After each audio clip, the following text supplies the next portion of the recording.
Good morning, everyone. Good morning. Here we are in Kfar Chabad, learning the holy book, Likuti Torah, written by the first Rebbe of Chabad about 250 years ago. And we'll begin the day by giving charity. Giving charity. Here we have charity. Charity saves from death and certainly saves from worse things. Give charity. You can give charity and you can give it on condition. I'm giving you charity, God, that you bring Moshiach today, that you protect all of our soldiers, and that you stop all these wars in the world, and that is only good and peace and brotherhood for all mankind. Here we go. Ready? Charity, charity brings the redemption. Now we're learning from a book which is called Likuti Torah. It's a collection of discourses of the first Rebbe of Chabad, designed to bring Moshiach now. It's called Torah HaMashiach. Whole teachings of Chabad are called Torah HaMashiach, because the Mashiach is the most important topic in Judaism. It's the goal of Judaism. The goal of Judaism is Mashiach that will bring all the Jews to do Torah and commandments. It'll bring the third temple into the land of Israel, the Holy Land. Everyone will realize what holy means. The Jewish people are holy. The land of Israel is holy. The Torah is holy. Commandments are holy. What's holy mean? It reveals God, the creator of the universe. Will be revealed in every detail. Bring the holy temple, and all of the Jews will return to the Holy Land, and then the world will start functioning the way it's supposed to be.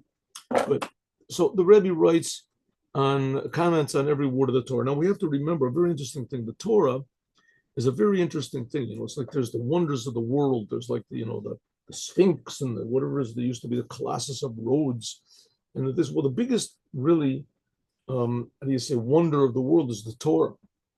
There's no wonder of the world that even claims to be what the Torah is. The Torah is a book written directly by God.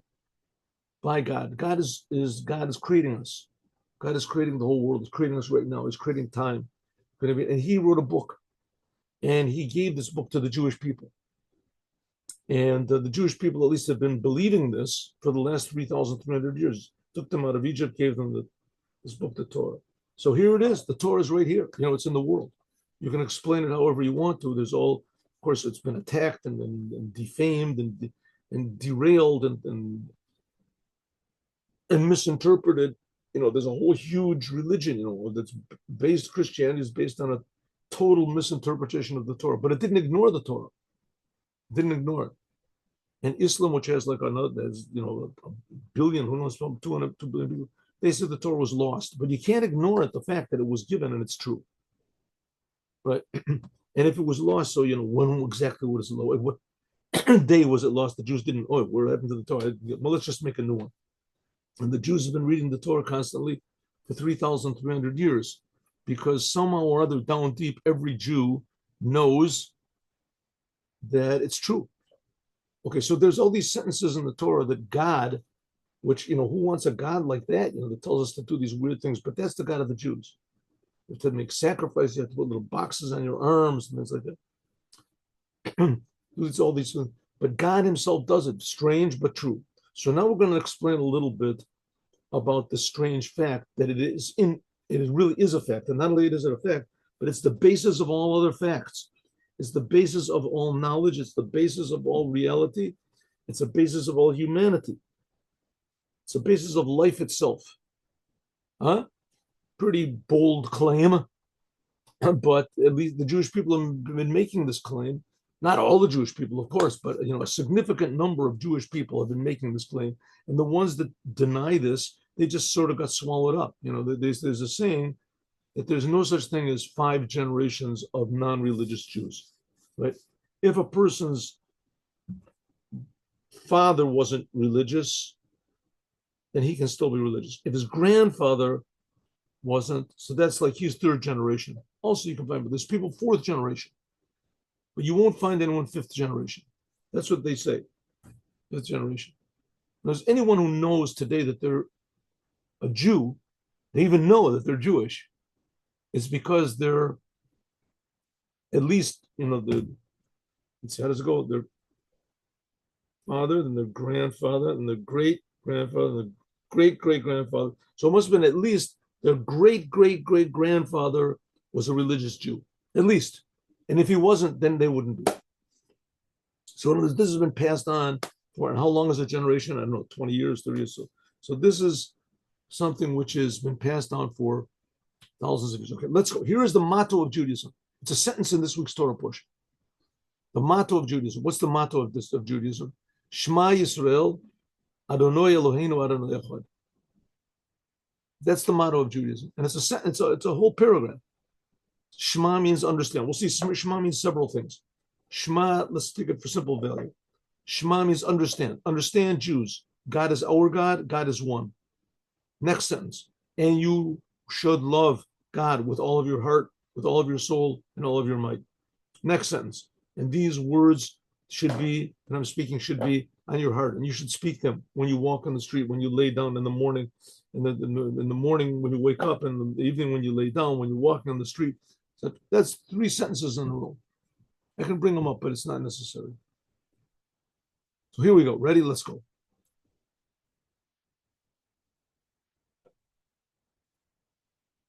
Shema Yisrael, listen, Jews. Hashem Elokeinu, God is our God. God is one. Shema means listen, understand. Tzorech lahavim, we have to understand. Lama yizkir beis pamim Hashem. If God is writing a book, at least he can be a little more, how do you say, a little less repetitive, right? So it must be that this book is not written just for, how do you say, prosaic, such a word as like that? Form. This is God's will. So, like, you can ask questions about the Torah.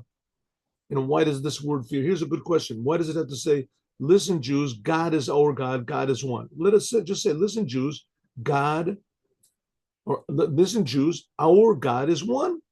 Huh? What do you have to have the first Hashem here for? Why 2 times Hashem? Okay, now asking questions like this is like asking questions like, why do we have our heart in the middle of our chest? Why is it? Not only that, it's not exactly in the middle. It's over a little bit over to the left. Why does it have to be that way? Put it in the middle. Why does it have to be right? Why is everything in the human body not exactly symmetrical? Right? It's not exactly the left side of the lung is different from the right side of the lung. Why is the liver over on one side and why not put it in the middle? I mean, asking questions like that is stupid because that's the way God made things. The same thing here in the Torah, even more so. The words of the Torah are there to be understood. Asking questions is essential in Judaism. Ask essential. The answers aren't so essential, but there's some questions that you're not going to get answers to, but you must ask questions. It has to be a big question in your mind because life has to be a question. As soon as life loses its mystery, then it becomes boring. Then you think that you're God. Then it really becomes boring. Okay. So first of all, let's see. There we go. God writes like this. Listen, Jews, understand, Jews. God is our God. God is one. And you will love God with all of your heart, with all of your soul, with all your might. First of all, let's understand many questions. Number 1, why does it say 2 times God's name? Another question. In the Torah, how does it appear? What are the sentences in the Torah? Like I just read to you. Listen, Jews, understand, Jews, God is our God, God is one, and you will love God with all of your heart, etc. But with the men of the greatest, this is in our prayers. This is like the high point of Jewish prayer. We say it in the morning and the evening. It's a commandment to say it in the morning and the evening. Good morning. So it is a commandment to say this sentence.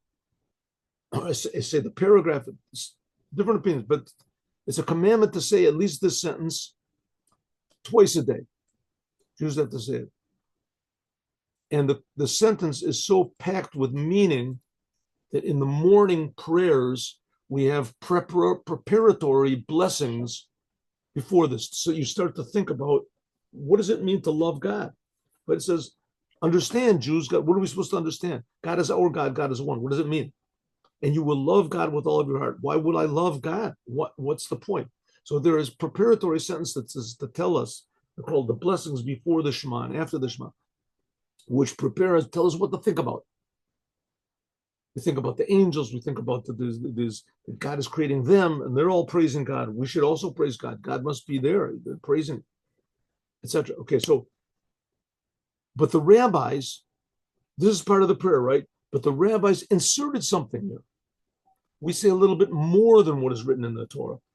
What does it say in the Torah? It says Shema Yisrael Hashem Elokeinu Hashem Echad. The rabbis inserted the Anshe Knesset HaGadol, the men of the great assembly. That was in the beginning of the second temple. Daniel was one of them. Daniel, Mordechai was one. Ezra. He inserted Bain, Echad ve'ahavta. They put between here, Echad and Ahavta, they put a little sentence. Baruch Shem Kavod Malchuto Le'olam Vo'ed. Blessed is the name of the glory of his kingship forever and ever. Now the rabbis put that in there. Who gave them permission to put them in there? It's in every prayer book. They were the ones that basically began the prayer book. Okay, and we also understand Perush Shema. What does it mean, Shema Yisrael? Listen, Jews. Why not just write Hashem Elokeinu Hashem Echad? God, our God, is one. What do you mean Shema Yisrael? Understand, Jews. What the rest of the Torah you're not supposed to understand, or you don't have to understand? Of course, you have to understand everything. Here it says Shema Yisrael. Listen, Jews, understand. So the Rebbe is going to give three explanations, three translations of this word Shema. Tzorech Lavin, we have to understand, what does it mean Shema? Shema Yisrael. Shema means three things. It means asifa, to gather. Like there's a sentence, Vayishama Shaul at the Am, that King Saul gathered the people. King Saul. That's a sentence in what is it, in the book of Samuel. Shaul, King Saul, gathered the people. Also, the word Shema means to gather. Gather together. Also, the word Shema means to understand. Even in English, right? Do you hear what I'm saying? I hear what you're saying. Yeah, I hear what you're saying. Here it means I understand. Shema means to understand.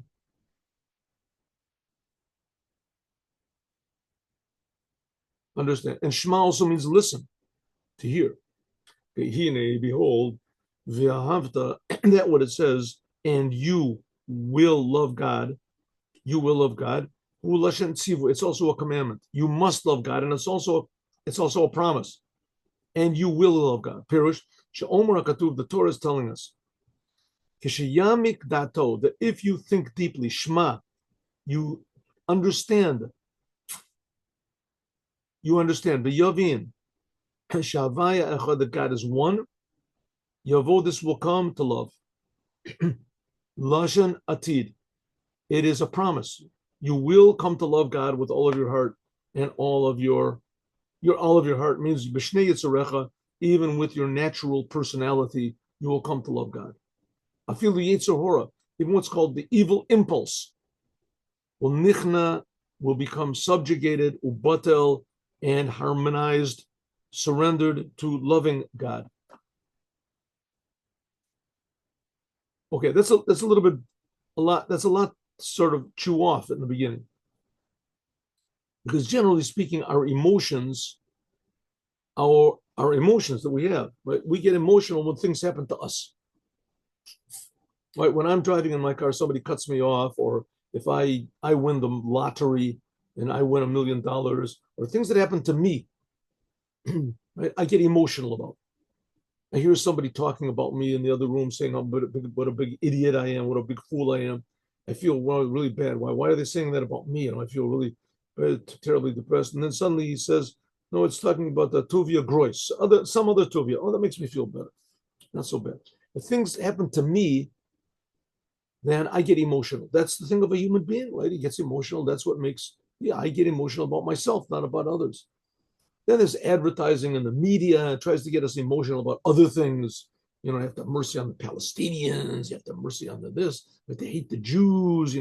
So people get emotional suddenly, right, about what it says in the papers, what it says in the news. says in your advertisement, you have to love Coca-Cola, you have to love, such and such a car or whatever. You have to hate this, you have to hate the Republicans, hate the Democrats, you have to, and that's arousing in your mind your emotions. But generally speaking, arousing emotions is only things which are relevant to you. It's only relevant to you. Now here the Rebbe is saying emotions, true emotions. Listen, there's sometimes you can arouse emotions that they're not. For instance, people read books. You read a book, a thriller, right? A thriller. You read a detective book. So, what's going to be? You read a book about somebody else. You cry. So intellectually, you can picture in your mind sometimes things get, but that's not true emotion. That's not true emotions. That's intellectual emotions. True emotions is when something happens to you, right? It's happened to you. Your car is burning outside. You just bought a brand new car. It's burning outside. What? My car is burning outside? I don't believe it. I sunk all my money. Oh, it's not my car. It's somebody else's car. That's right. So what about God? Is God really ours? Is it really relevant to us? Can we really feel it? Or just intellectually, like reading a novel, like reading a detective novel or something. Get all excited, read the Bible, oh, God, and God, God did this, God did this. It's just in your mind, says the Torah. It's good that it's in your mind. Shema means to understand, but it's supposed to be in your heart. Here the Torah is telling us that when a person really gets a true, clear idea of what God is, then that person realizes that God is creating me, that every word in the Torah is relevant to me. God is speaking to me individually. And that God is infinitely, infinitely, infinitely good and infinitely close. Right?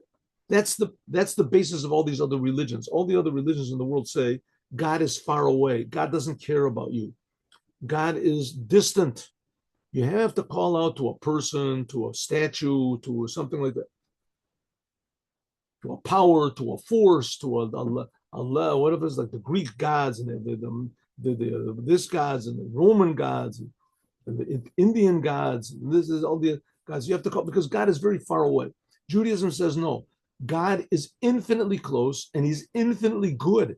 And God is creating everything and we don't feel it at all. At all. It's much easier to worship a person or something much more accessible, but it's wrong. But it's easier. It's easier. It's like for something that's why people are thieves. That's why people cheat. They put tremendous efforts into cheating, and because they want easy money. They want to get it easy. People want life easy. That's the nature of people. That's what everybody's like that. I'm like that. Everyone's like that. People would rather get $1 million as a gift than to work for $1 million. Work for it. But the fact of the matter is that if you get $1 million as a gift, you don't appreciate it as much as if you work for it. It's the same thing with Judaism. Judaism is not easy. It's very difficult, and Abraham proved it. King David proved it. Right? Abraham just went through terrible tests in his life. King David, maybe even more. Right? Read the book of Psalms, you'll see everybody hated him. Judaism is very difficult. It's not easy. But it's true. And once a person starts to realize how close God is, and it's very difficult to realize this because you have to really think, and that's what Chassidut comes to make you do. Love, that even your selfish impulse, called the evil impulse, in Judaism, according to Chabad Chassidut, evil is selfish. Selfishness and evil are equivalent. It's not the type of evil that you get punished for, you go to hell for, or whatever. You could be selfish person and go to heaven. You learn Torah, you do the commandments, all for yourself. Okay, you get a reward, but that's not true. It's not true. It's not true. That's like loving God, like reading a novel. In your heart, in your mind, you love God, but in your heart, you really love yourself. I want to learn Torah and do the commandments and do whatever it is because I want to go to heaven. I. The main thing is that Yetzer Hora is talking about I, and of course it can take you to really nefarious places, terrible places. Even your I, your own selfishness, becomes subjugated and it becomes harmonized with God to love God. a new thing. Suddenly you come to love God, your creator. Listen, it's not far away from like a person being in an orchestra. You're in an orchestra. Let's say you're playing some beautiful, piece in the orchestra. In the orchestra, 100 pieces of by Mahler or Tchaikovsky or something like that. And you play. When you start to play, you don't play what you want. You play what is written there, and suddenly you become part of a huge, beautiful harmony and melody and thing that takes people who knows where that you could never get on your own. But you have to sort of leave yourself. The same thing, about a million times more, is when a person leaves himself and harmonizes himself with the creator of the universe. Then there's a tremendous love, a tremendous beauty and good which is revealed.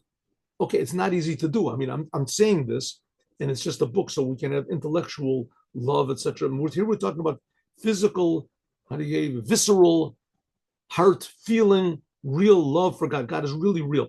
How do you do that? Each and every person, Omer says twice a day, every day, Shema Yisrael. We say it in the morning, Shema Yisrael, in the morning and in the evening, we say it. And we think about God and how great God is. Alpha became, nevertheless, Enom, we do not reach the level of love. Here the Torah is promising us, Shema Yisrael, understand, Jews, that God is our God, God is one. And when you understand God, then V'ahavta is promising you, you will love God. And the Rebbe says, we see that it's not so. It's not so. The Rebbe knows what's going on. And the Rebbe here is talking to Hasidim. These are people who know how to read Hebrew, right? And they're Jews and they're religious Jews, and they have taken their time to read this book. And they know what it means, what the Torah is implying, what they have to do, and they think about God, and they don't come to love. They don't come to love God. Loving God is very difficult. Loving God is very, very, hard to achieve. The answer is, it is written, I have put. So why don't we love God automatically? Why don't we have this burning love? And God is so valuable.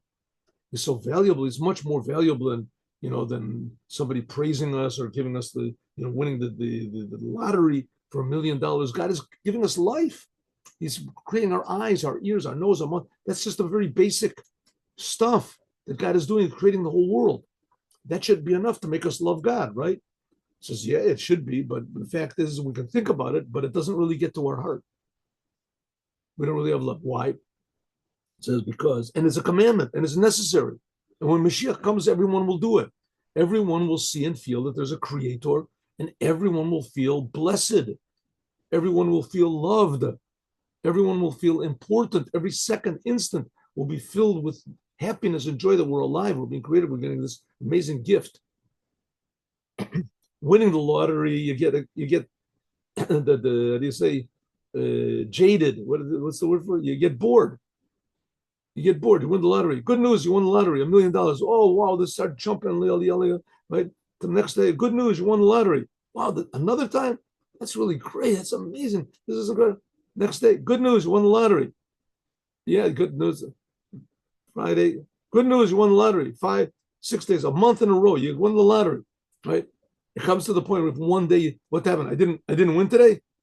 Didn't any news come? I didn't win the lottery. You're not happy anymore. You're expecting you have to win the lottery. Life is not that way. Appreciating God, every second will be brand new. Every second we will feel that every second is a miracle. That's called love, feeling love of God. But until then, we can think about it, and it's very rare that we come to any sort of love of God, feeling of God. The Rebbe knows. So what we do, and the end is like this. You can see if it is written, see, Natati lefenecha hayom, I have put in front of you today at the Chaim, at the Mavet. There's a sentence in Deuteronomy. It said, what is it? Parshas Nitzavim, I think. I have put, near the end of the book of Deuteronomy, I have put in front of you today life and death, good and bad, and you should choose life to love God, your God, with all of your heart, because God is your life. Huh? It's a sentence in the Torah. The Torah is trying to tell us that the God who gave the Torah, he's keeping you alive right now. Whether you want to or not, whether you believe in him or not, he's not just keeping you alive, he's keeping all the animals alive. They don't believe in God. He's keeping all the trees alive. He's keeping all the rocks alive, all the planets. Each and every person that wants to serve God. God is giving us everything. So we want to like repay him a little bit. You have to know, first of all, habechira shelo, that the choice is ours. You must choose life.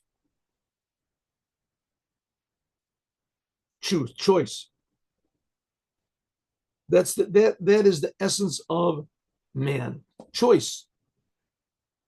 Free will. You can choose what you want. And therefore, it says, you have to understand, it says that Ain wrote, you should choose life. You have to understand, what does the Torah tell us? I have put in front of you life and death, choose life. An extra sentence. What does God have to waste ink or whatever telling us to choose life? Everybody wants to choose life. Everybody chooses life. And God forbid a person that wants to commit suicide, he's not going to stop himself because it says in the Torah that it's forbidden. Right? He doesn't believe in the whole business.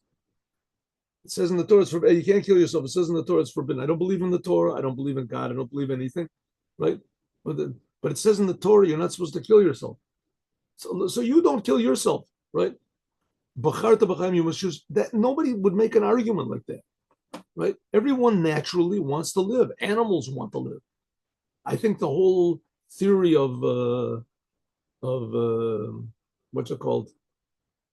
Evolution, which, I mean, the fact of the matter is evolution is not even a theory. It's not even a theory. A theory is based on some evidence. There's no evidence whatsoever at all about it. It's just an idea. Right? It's just an observation. It's an idea. It's not a theory. Right? It's a theory. A theory, the sun goes around the moon goes around the sun. That's a theory. You see that they're moving. But evolution, nothing is ever in the history of man, right? And I mean, when did this theory of evolution come up? 100 years ago, something like that? In that time, they've never found one example of one thing evolving into another. Okay, forget about it. In any case, the theory of evolution is based on the idea that things want to live, right? They want to live. Life is a basic fact of reality, right? It doesn't imply that there is evolution, but it's a certain fact. Everybody loves. So you don't have to write it in the Torah that you should choose life. So really, what is it writing in the Torah? What is it talking about? Everyone loves it. Adarab, exactly the opposite. People who love life, who Adarab, ohev ha'ipach. They don't. If a person really loves life, he's not going to do what it says in the Torah. He wants the pleasures of this world. You want life. You want to feel good. Right? You want to feel good. You want to ride your motorcycle on Shabbat. You want to eat whatever you want to eat. Right? You want to eat a nice crab or a nice whatever it is, a big lobster or something like that. Right? Octopus. Ooh, eat a big octopus. Nothing like a big octopus, huh? Eat the octopus with a little squid juice on it or something. And that whatever people want to do, let them do it. Let a person enjoy life. What's the problem? Huh? So if the Torah tells us you should choose life, it means that I should choose to do whatever I want to, whatever makes me feel good. Right? These people like to take drugs. These people like to get drunk. These people like to do this. Do whatever you want. It says no, Torah says no, choose life. You have to choose life. Okay. Now, there's also another thing is there are all of these, how do you say, methods, policies in the world. There's stoicism and these other things that the Greeks have, developed through time. Coaching, how to, if a person just lives a life of just pure pleasures and things like that, his life becomes empty, become addicted, and you become very selfish. It's not good. So there have all these methods, and there's the other, not to talk about the other religions that you have to hold yourself back from doing what you want to, because that it makes you more spiritual. You live according to ideals, according to your conscience, according to this. So, that's also another choice. What is the Torah telling us to choose life? And it's written in the Bible, in the Jewish Bible. The Jewish Bible, that is life. And the other things are not life. What do you mean? What does that mean? Right? Is that true? Is that true? I mean, ooh, you're putting on tefillin today. Ooh, I feel good. I'm putting on those tefillin. That's not so. It's not so. A person goes into a sauna or something like that. Oh, that maybe feels good. You get a massage. Yeah, you feel good. You feel good, right? I was in Thailand. You can go in Thailand, you get massages. I didn't want to. They have whole rows of people getting massages, right?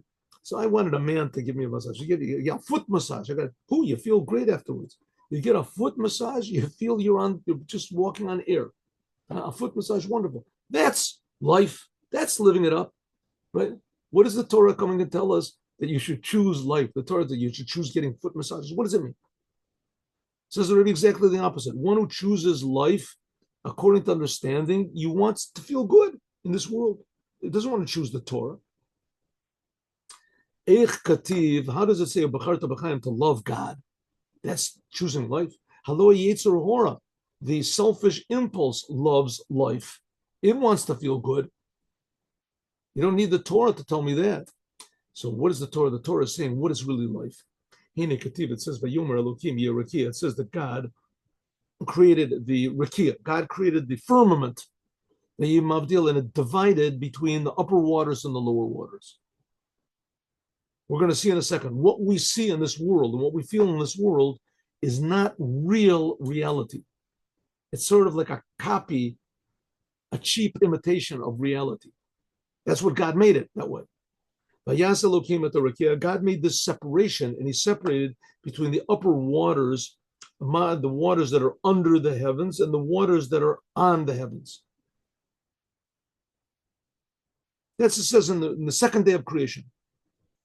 What's the Torah telling us? That there's two types of reality. We'll see in a second. We have to understand. Why does it say when God created the upper heavens and the lower heavens?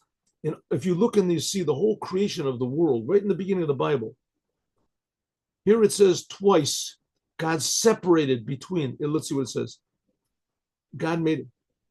It says, Vayomer Elokim Yorkia, Vayavdil, and God separated between the upper waters and the outer waters, and God separated between the waters which are under the, two times it says separated. Why does it say in the second day of creation that God separated and then he separated? It said twice. Vayimavdil, vayavdil. It says, let there be a firmament that it should separate, and it separated. Okay, here we go. The Rebbe is going to say like this. There's two types of general reality. There's reality which is above the firmament, and a reality which is below the firmament. And as we do not see the whole picture in this world. It gets more complicated than that, but that's it's from my flesh, I can grasp what God has said. This is a sentence in Job. Lamashal, for instance, all of the life in a person is drawn from the heart. Like it says, voice and speech, they are drawn from the heart to the lungs. And from the lungs, they come to the windpipe. And then from the windpipe goes through the vocal cords. And that's the voice. And then your tongue and the lips and things, that makes speech. Even the brain receives from the heart.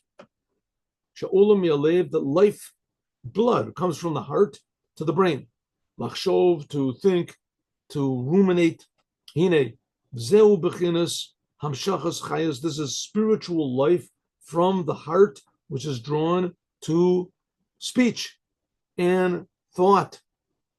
And so it's also drawn from the heart, life, physical life, to all the other limbs. That's the blood. The to all of the different limbs. So life, the heart is the center of life. From this, a person, from the blood, from the nourishment which is in the blood, comes flesh and blood. This comes from the food, which is the vitamins which came out of the food in your stomach. The kaved, and it goes to the liver. The hamuvchar, the best parts of this life, the real nourishment from the food that you eat, goes into the blood and into the heart, and pesolot, and the waste goes out by means of the intestines. calls this, all of this is divided, is there's a parsa, a mafsekas. There is a diaphragm. And the diaphragm separates the upper half of your body from the lower half of your body. The upper half of your body contains your heart and your liver and your lungs and your brain. And the lower part, that's mostly your intestines and the excretory system. That is what's called the diaphragm. It separates between the organs of breathing and the digestive system below. Kach mamish, also the same thing is in God. It says that God is called the bundle of my heart. That all of the life force in the whole universe, in the whole creation, not just the physical universe, also the spiritual universe, is drawn from God like the heart pumps life to the whole entire body. So God also pumps life into the whole entire universe. Like it says, God enlivens everything. Now, the fact is, God creates everything also. But that's also a form of life. God creates rocks. The human body is like a rock. In any case, God enlivens everything. There's two types of life. One type of life is called the upper waters. This is the upper pleasures. Then you get pleasure from the Creator, from God. And the second is Mayim Tachtonim, that's the lower pleasures. These are the psolas, this is the waste products, the pleasures of this world, which are drawn by means of the parsa, by means of the diaphragm, the rakia mavdil, and some sort of a separation that separates between the upper waters and the lower waters. But that's what it means you should choose life. What does it mean, choose life? The upper waters. For instance, when we pray, you see there's the vision, especially of Ezekiel. So he saw all these angels. There's also the vision of Isaiah and the visions of Daniel. And they saw these angels, and the angels are all praising God. They're all praising God. Now you can ask a question, why in the world are the angels, what is an angel first of all? Why are the angels praising God? That's all they've got to do. What are they praising God? They're going to say, well, they got nothing better to do. So the answer is there is nothing better to do. There's nothing in the world that's better than what the angels are doing. The angels feel true life. All of the religions in the world basically are worshiping angels. They're worshiping some spiritual forces. And the angels are worshiping the source of all spiritual life, pure good. Pure good. That's what's called the upper waters. The angels are not tied down to this world. They don't have physical desires like we do. And they also don't have free choice like we do. But the angels, they are automatically, they are creations of God, just like animals are creations of God. But these are animals, they just react to the physical world. Angels react only to the spiritual worlds. They only react to God be creating them. And we're right in the middle. We can either act like an animal and be inspired only by this world, or we can be like an angel and be inspired by the upper worlds. We have free choice. We're in one way much better than the angels because we do have free choice, and also because we have the commandments. We'll get to that later. That's what it means. That's what it means to choose life. Choose this upper life. That's the thing of the Torah. This is what's called the tree of life. It was put into Gan Eden, and God said to Adam that he would have been able to eat from the tree of life if he would have just refrained from the tree of good and bad. This is what's called the tree of life, a tainug elyon, the upper pleasures of God, and he to be disgusted by any physical pleasures whatsoever. In this physical world, that's called the Eitz Hadat, that's called the tree of the knowledge of good and evil. So that's it. That's what we're supposed to choose. We're supposed to choose this upper world, the creator, not the creation, like the angels are doing. We have to choose. It's not natural to us. So the Rebbe says, okay, it's not natural to us. So then how are we supposed to be like the angels? The angels are praising God because it's natural to them. They don't feel anything else. But we do feel something else. We feel that we're totally separate from God, and that who says there's even such a thing as angels? Who says there is such a thing? But all there is this physical world, and that's all there is. That's what we feel. How can we come to loving God like these angels do when we say Shema Yisrael in the morning and the evening? How do we do this? Says the Rebbe, this is by means of saying Shema morning and evening. What does it mean? Shema means to think, contemplate. What are you supposed to contemplate? Ayin Rabasi, the big ayin. If you look in the Torah, you'll see that this word Shema is written with a big ayin. Also in your tefillin, in your mezuzah. Also, the ayin is written big. This sentence is also written in tefillin and in the mezuzah that's on the door. Shema Yisrael, the ayin is big. And is big. Think about that, and you'll love God. Huh? Right? What does that mean? What's going to see in 1 second? Listen. Ayin is 70. 70 is 7 times 10. This is the 7 emotions of God. To you, God is the big greatness, the power. That's the 7 emotional traits of God, and also of each and every one of us. And each one of these 7 emotional traits is composed of 10 sfirot, 10 aspects. B'sham, and there comes the letters from the emotions. When a person doesn't speak, usually a person gets depressed or he doesn't want to talk, right? Because he's no emotions. He doesn't care about life. His heart is not working. A person that's depressed, his heart is not working. Is not interested in life anymore. He's like half dead, 90% dead. And usually one of the qualities a person doesn't care. He doesn't speak. Right? I hear Mr. Depressed. I hear depressed, Mr. Groys. Can you tell me something about it? Whatever. Doesn't want to speak. Emotions arouse speech. The same thing by God. God's emotions arouse speech. What's God's speech? The creation of the world. And the creation of the world implies also time. So God is also creating time. This is a ray. Now, speech that comes from a person is not the person. The speech is something that's very, very distant from a person. A person can speak and he can lie. A person can speak in another room. You don't know who's speaking. A person can record his speech. So the person spoke 100 years ago and you hear his speech. Speech is not necessarily connected to a person. But on the other hand, it's coming from the person. Right? What you say is yes, I promise I will pay you $100. I promise. You swear, yes, I swear, I promise. Right? And then afterwards you said, that wasn't me. That was just my mouth. I just said it. Your speech on one hand is very distant from you. But on the other hand, the speech is an expression of you. Same thing, God spoke and created the world. Speech is just like a little ray of reality.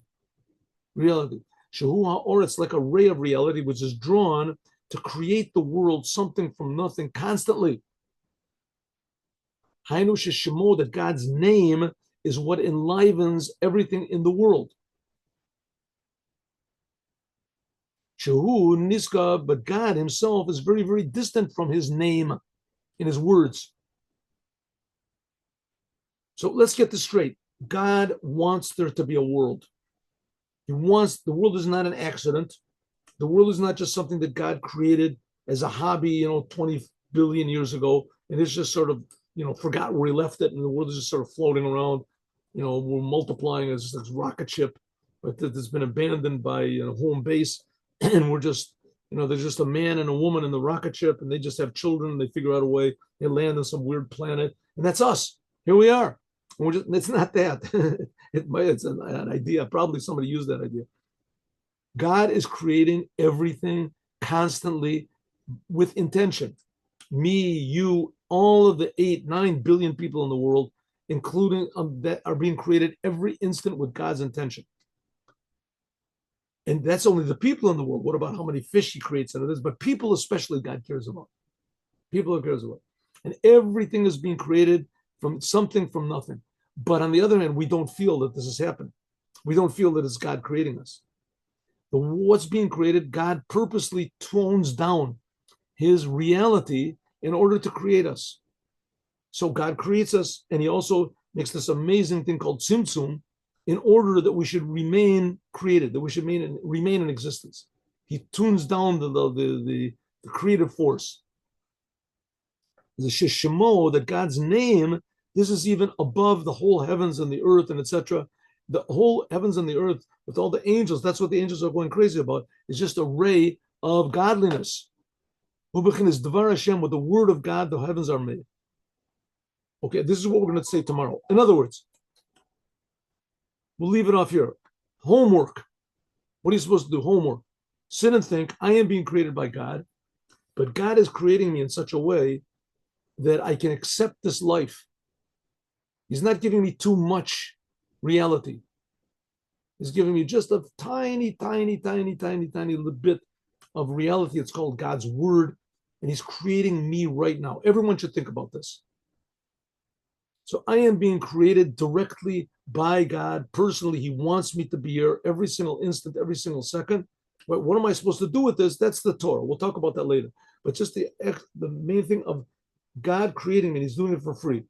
When you think about this, you'll come to love God. Why don't I feel God? Why don't I feel him? Because God purposely is toning down.